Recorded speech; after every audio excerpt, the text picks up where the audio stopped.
Hey everybody, it's Neil and I have this case for the Galaxy S26 Ultra. It's the GooseBox one here. And it is going to be some sort of, I think, blue or purple or something. I'm colorblind, so I don't know the colors.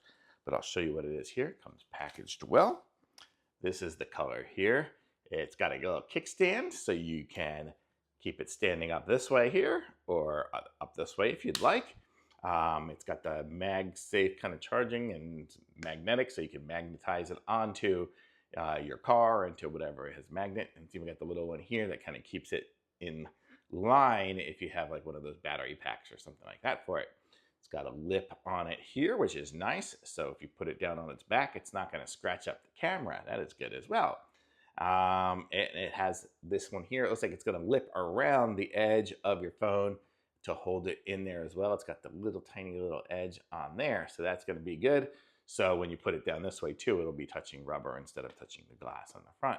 Very nice looking case. And so if you need one of these, it's pretty thin. It's got the hard plastic on the back, but the softer stuff on here. So that's kind of keeps it nice and good and comfortable and gives it some drop protection. Thumbs up. Very nice.